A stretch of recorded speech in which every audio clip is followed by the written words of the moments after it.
Unparliamentary words की बात कर रहे हैं। क्या ये अनपार्लियामेंट्री नहीं था कि स्पीकर पीछे बैठा है, प्रधानमंत्री सामने बैठा है?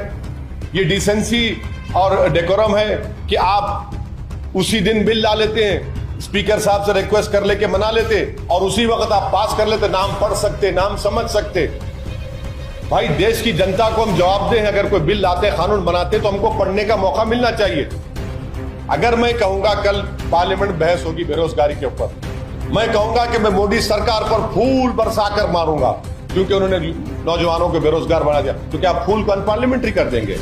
दोस्तों, भारत एक लोकतांत्रिक देश है और इस देश में सभी को बोलने की आज़ादी है, अभिव्यक्ति की आज़ादी है, लेकिन लंबी चौड़ी लिस्ट जारी की गई है और कहा गया है कि इन शब्दों के बोलने पर लोकसभा के अंदर पाबंदी लगा दी गई है। अगर इन शब्दों का इस्तेमाल सांसद किया करेंगे तो वह शब्द असंसदीय भाषा की श्रेणी में आ जाएगा। जी हाँ, अब इस तरह की राजनीति भी भारत के अंदर हो रही है। भारत एक बहुत बड़ा लोकतंत्र देश है और लोकतांत्रिक देश का शगफ इस देश को मिला हुआ है, लेकिन अब विपक्ष को ना बोलने दिया जाए। विपक्ष अगर सत्ता में बैठी सत्ताधारी पार्टी के ऊपर सवालिया निशान उठाती है, सवाल उठाती है, तो उनकी जबान पर लगाम लगाने का काम अब सरकारें कर रही है। ऐसा भी लोकतंत्र और ऐसे भी लोकतांत्रिक देश में इस तरह की चीजें देखने को मिलेगी, ये कभी सोचा नहीं गया था। दोस्तों, अगर उन शब्दों की बात की जाए तो इसमें कई सारे शब्द है जिसकी एक लंबी चौड़ी लिस्ट जारी की गई है। उसमें एक आध शब्द की मैं बात करूं, अगर एक शब्द जिसके बारे में कहा गया है जुमलाजीवी। जुमलाजीवी एक ऐसा शब्द है जिसका इस्तेमाल सबसे ज्यादा विपक्ष के नेता, जिसमें असदुद्दीन ओवैसी हो, राहुल गांधी, ममता बनर्जी और तमाम विपक्ष के नेता अरविंद केजरीवाल, तमाम लोग सरकार के खिलाफ किया करते थे।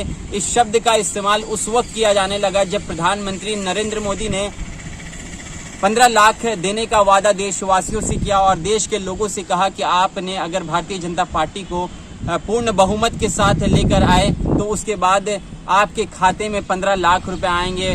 जो देश का पैसा, काला धन देश के बाहर जा चुका है, उसे सरकार देश के अंदर लेकर आ जाएगी तो आपके खाते में कई सारे रुपए, कई लाखों रुपए आएंगे। बाद अमित शाह से कुछ इसी को लेकर सवाल किया गया था एक इंटरव्यू के दौरान, तो उन्होंने कहा था कि वह महज एक जुमला था। इसके बाद जुमलाजीवी का शब्द इनके लिए इस्तेमाल किया जाने लगा और ऐसे कई शब्द है जिसका इस्तेमाल संसद भवन में सांसद किया करते हैं, जिसमें शर्म एक शब्द है। आप समझिए, शर्म एक शब्द है, मात्र एक शब्द है, लेकिन अब इस शब्द के इस्तेमाल करने पर भी असंसदीय भाषा की श्रेणी में आ जाएगा और इसका इस्तेमाल आप नहीं कर सकते। लॉलीपॉप मतलब किसी भी चीज का वादा करना और उसको जमीनी हकीकत उसको ना दिलवाना, जमीन पर ना उतारना, उसको पूरा ना करना, इसके लिए कहीं ना कहीं आप कह सकते लॉलीपॉप शब्द का इस्तेमाल किया जाता था। लेकिन अब ऐसे शब्दों पर पाबंदी लगाई जा रही है, विपक्ष के जबान पर लगाम लगाई जा रही है कि आप इन शब्दों का इस्तेमाल नहीं कर सकते और सरकार की शान में गुस्ताखी करना कहीं ना कहीं आपके लिए महंगा पड़ सकता है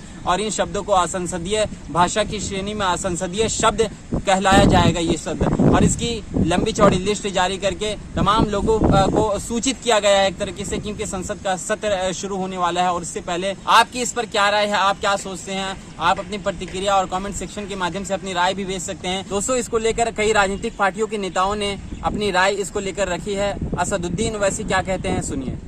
तो लैंग्वेज आपके हिसाब से पार्लियामेंट में किसी भी तरह से बात कर पार्लियामेंट्री वर्ड्स का यूज अनपार्लियामेंट्री, देखिए आज के जमाने में होता क्या है कि कोई अनपार्लियामेंट्री वर्ड बोल दिया और माशाल्लाह से एएनआई उसको लाइव टेलीकास्ट कर दिया, जैसा कि हमारा करते हैं, रिपब्लिक करती है, एबीपी करता है, हमारे जी टीवी प्रसाद साहब करते हैं, आप लोग माशाल्लाह हमारे बहुत करीबी दोस्त हैं।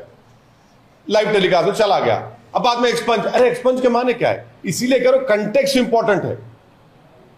अगर मैं कहूंगा कल पार्लियामेंट बहस होगी बेरोजगारी के ऊपर, मैं कहूंगा कि मैं मोदी सरकार पर फूल बरसाकर मारूंगा क्योंकि उन्होंने नौजवानों को बेरोजगार बना दिया, तो क्या फूल को अनपार्लियामेंट्री कर देंगे? समझिए, इंपॉर्टेंट क्या है कि रूल्स एंड प्रोसीजर को आप इंप्रूव करिए, कॉन्स्टिट्यूशनल वैल्यूज, कॉन्स्टिट्यूशनल मोरालिटी को करिए। आप बताइए, अब पार्लियामेंट कितने दिन बैठ रहा है भाई? मॉनसून सेशन 18 तारीख से 12 अगस्त तक क्या होगा भाई? उसमें क्या बहस कर पाएंगे हम? जब साल शुरू होगा तो आप एक साल का कैलेंडर बना दीजिए कि इतने दिन बजट सेशन, इतने दिन मॉनसून सेशन, इतने दिन विंटर सेशन होगा। कैलेंडर बनाइए ना, आप नहीं बनाते। आप अनपार्लियामेंट्री वर्ड्स की बात कर रहे हैं। क्या ये अनपार्लियामेंट्री नहीं था कि स्पीकर पीछे बैठा है, प्रधानमंत्री सामने बैठा है? अनपार्लियामेंट्री नहीं था ये? किताब लिखने वालों से पूछ रहा हूं, बताओ, मेरे सवाल का जवाब दो जिन्होंने किताब लिखी। आप ज्ञानी हैं, आप सारे देश में ज्ञान बांट रहे हैं, इतनी मोटी किताब छापे आप। नहीं बोल सकते आप, क्योंकि आपको अपनी नौकरी का डर है। बोलेंगे प्रधानमंत्री सामने, स्पीकर पीछे, अनपार्लियामेंट्री, तो नौकरी चली जाएगी आपकी।